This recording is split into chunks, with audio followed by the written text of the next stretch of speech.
Hello, I'm going to talk about my trip to Ghana. We flew out of Dallas Airport in Washington, D.C. We flew out of Dulles Airport going to Ethiopia. We took Ethiopian Airlines. Ethiopian Airlines is a company owned by Ethiopians, and we flew into the capital of Ethiopia, Addis Ababa. The flight took approximately 13 hours. Most of the passengers on the plane were of African descent. Upon arrival in Ethiopia, we were taken to the Empire International Hotel. We spent a couple of days in Ethiopia, which is a very beautiful country, very historical country, and it's just a very exotic country. We stayed in Ethiopia for 3 days, and then we went to Ghana. We arrived in the capital of Ghana, Accra. We were met by our two drivers for the trip, and they had rented a van for us to tour Ghana. Ghana had changed so much in the last 10 years due to the discovery of oil. On our way to our lodge, which was the Good Shepherd home that was built by Catholics, I saw so many signs for churches all over this city, for Christian churches. There was a church everywhere. I saw a mixture of African heritage and European and American influence. I saw Africans selling American products. I saw the riches of the rich, and I saw the poorest of the poor. They were all intermingling together.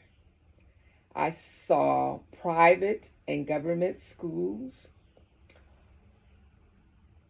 All of the children had uniforms on. Ghana reminded me of Hawaii, where the culture was slowly fading out by modern progress. I saw mass poverty mixed with modern improvements. People were sleeping on the streets, taking baths on the streets, going to the bathroom on the streets. It was a very open society.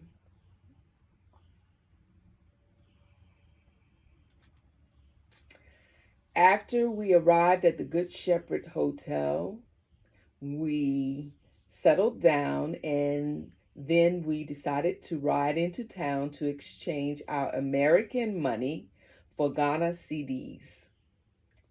At that time, one American dollar was worth 4.35 cedis.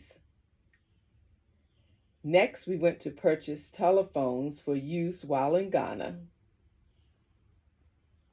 We drove through the town of Accra. It reminded me of New York City. There were lots of traffic and cars, and many of them were blowing their horns. The streets were lined with so many vendors trying to sell their products that was either made in the villages or brought from a wholesale dealer. The women carried their products on their heads. They walked in the middle of traffic to sell their products. Next, we went to the Ghana Museum, but it was closed for renovation. Our next journey was to the Art Center Market. We walked towards the back of what appeared to be a dump site to see the Atlantic Ocean. We walked past people living and working in very hard conditions. We walked past goats and chickens as well.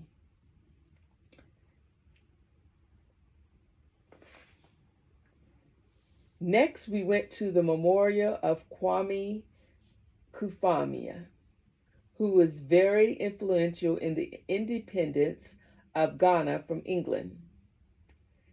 He was visited by many world leaders. His statue represented the symbolism of moving forward and never looking back. The water represented his spirit that is still alive today. The statue with his head cut off represented the past that was. The sword represented being hard but peaceful. And the egg represented being soft. Crimea was visited by Dr. Martin Luther King, Marcus Garvey, and Malcolm X from the United States of America. Next, we visited the W.E.B. Du Bois Center again. We were invited to the 207th celebration of Colombia South American independence. After the W.E.B. Du Bois Center, we went to Kenichi Market for fabric and dressmaking. Finally, we went to La Palm Hotel, where we enjoyed some time by the beach. We then returned to the Good Shepherd Hotel for dinner and relaxation. The next day, we went to Alburi Mountain to visit the botanical gardens. We saw trees and plants such as nutmeg, cola, cocoa, cinnamon, ephyte, quinine for malaria. I met a man by the name of Michael. He was a young man. His father died when he was small, 12 years old, and his family lost all of their money. He had to try and hustle to take care of his family. He met a man who was a master carver. The man gave him a whole bunch of money to go and study carving. He now carves beautiful African art. Now he takes care of his family. He went back to give the man the money that he gave him. He said, with God, all things are possible. He was able to produce a business plan to purchase a botanical garden, to create and purchase a botanical garden. He showed us drawings of his plan. He said his life is hard, but God can make a way. Anything is possible with God. After that, we had lunch at the botanical gardens, which was delicious. We then went to Alburi Craft Center. The woodwork was phenomenal. Local villagers were there to sell their products. Next, we went to the Ghana University bookstore. After the bookstore, we made our way back to the Good Shepherd home to get ready for the 207th anniversary party. We arrived at the Colombia Independence Anniversary Party around 7 p.m. There was food, music, and a lot of diplomats from around the country. We had met the ambassador of Colombia.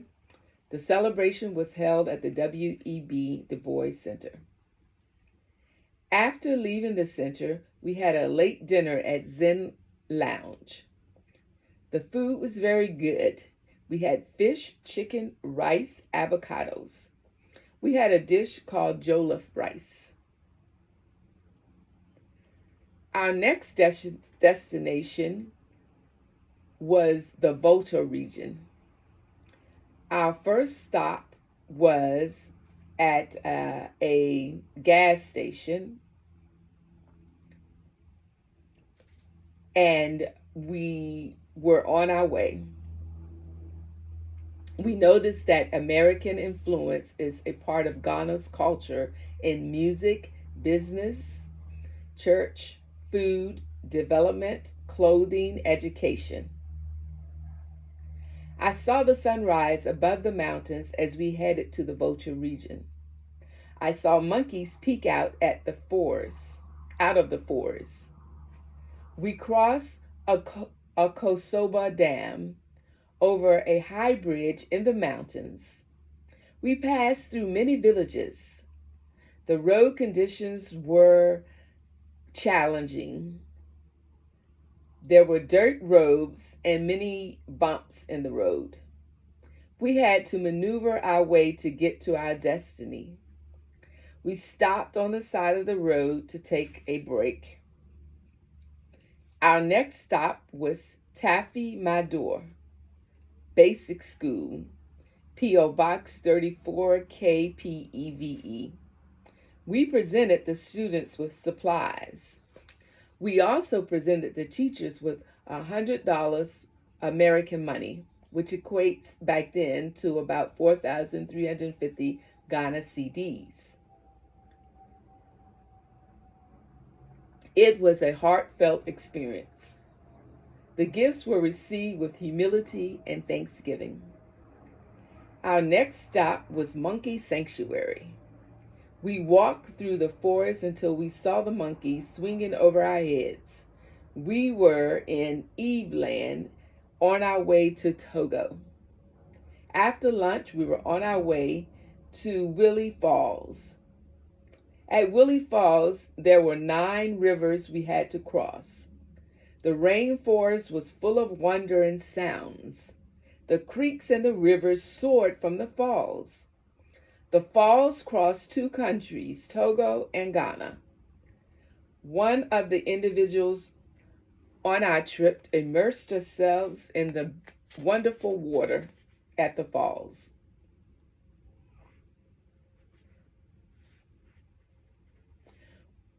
The next day, we went to the art market and we visited local villagers and immersed ourselves in the culture of Ghana. We met later on and we went to a jazz bar and grill. The featured artist was Kota Harper. The music was a mixture of jazz and African rhythms. Later on, some members of our group went to some dance clubs, local dance clubs in Ghana, and they had a wonderful time.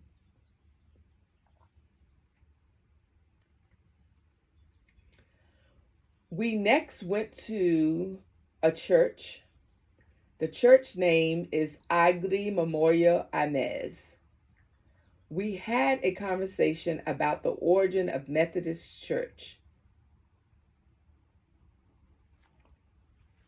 We finally arrived at the African Methodist Episcopal Zion Church. They introduced us and we was glad that we came. Next, we went to the Evangelical Presbyterian Church in Mamirobi. The 2 churches were different.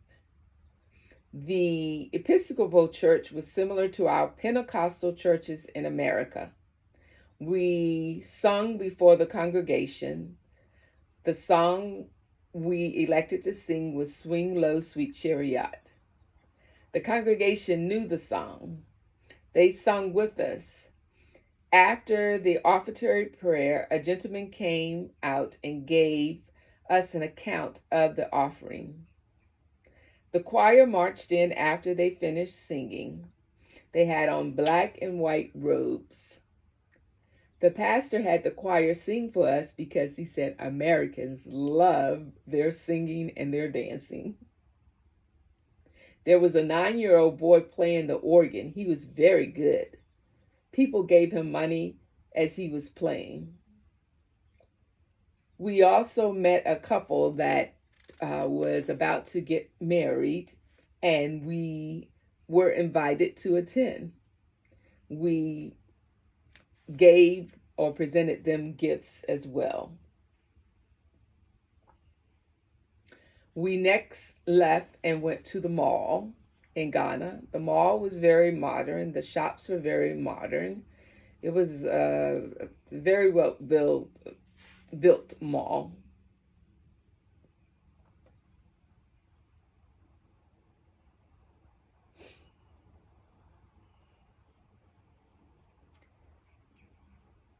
We also went to the Manya Palace Museum. It was very beautiful.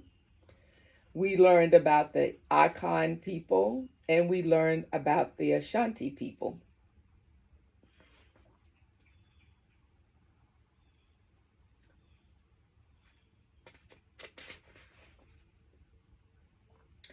We also attended or went to a mosque, um, and learned about the Islam culture in Ghana. We were met by a tour guide that explained a lot of how the Islam religion came over into Ghana, who brought it there. And we also learned how the Christian religion came into Ghana as well and who brought it there.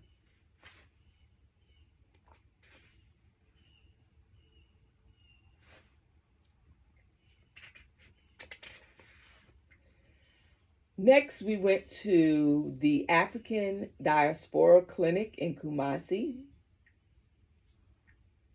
The clinic was built by Dr. Boykin Sanders' efforts to raise and donate money. The clinic consists of a male and female ward, a children's ward, and a labor and delivery and recovery room. We saw a dispensary and the laboratory, the ultrasound room, the consultation room, and the medical records room. The clinic was built for the African tradition religion. Next, we were off to Cape Coast of Ghana. Our first stop was Manasseh International School, and we presented the school with supplies and money. Our next stop was Asin Manso Garden, the last bath. It was a place that our ancestors passed through on their way to slavery in the transatlantic slave trade. This was the beginning of the Black Holocaust. Asin Manso Garden was the biggest slave market during the transatlantic slave trade. The slaves were shackled and chained and had to walk hundreds of miles to this place for a bath and food before they went to the ship. Trans-Sub-Sahara slave trade by the Arabs existed before the transatlantic slave trade. Our next stop was Tuhofo Holy School. We presented them with supplies, and the teachers received $100 given to each of them as well. We ended our visit at that school with dancing. We were dancing with the children. It was really great. We finally reached our destination, the Cape Coast, which is located right on the beach, the Atlantic Ocean. We stayed at the Coconut Grove Hotel. The Portuguese built the castle Elmina. Slaves were brought to Elmina Castle for auction during the Portuguese era. During the Dutch era, they were taken to the Portuguese church. The castle is over 500 years old. The coast of West Africa was termed white man's grave. The soldiers sexually assaulted the females. Those who were impregnated by the master were freed. It is the largest castle in the world during the transatlantic slave trade. We went through the castle. We started on the side where the women slaves were kept. The women were kept in an area for months. They had to urinate and they had to have their menses while standing in the same place. The girls were selected by the governor to sleep with them. The girls were bathed and sent to the governor. The castle was owned by the Portuguese first. Then the castle was taken over by the Dutch. The people were put in dungeons.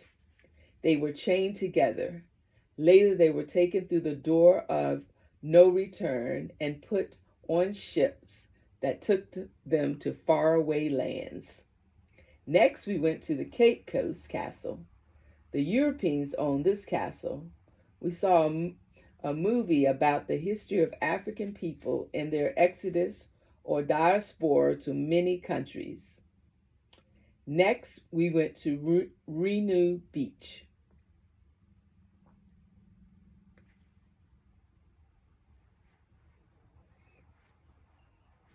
When we left Renu Beach, we went back to Accra, Ghana.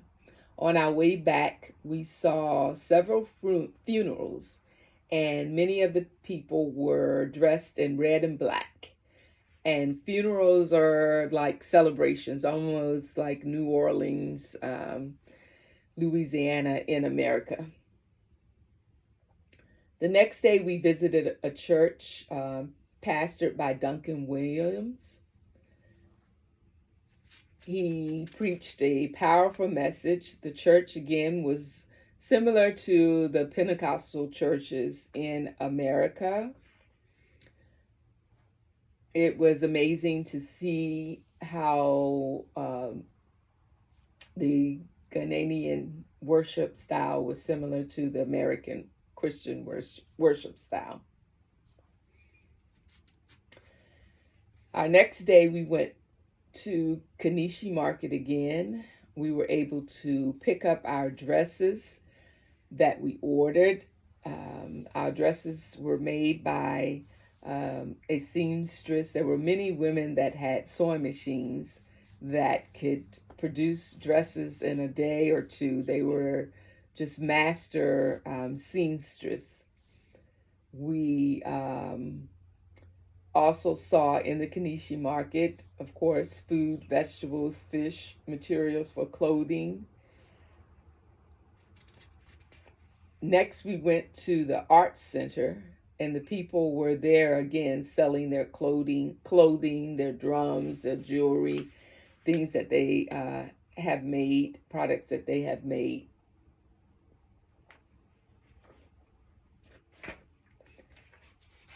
And last but not least, we boarded the plane from Ghana and we flew back to Ethiopia. And from Ethiopia, we caught Ethiopian Airlines and we flew back to the United States of America. And that concludes my trip in Ghana. It was a beautiful experience.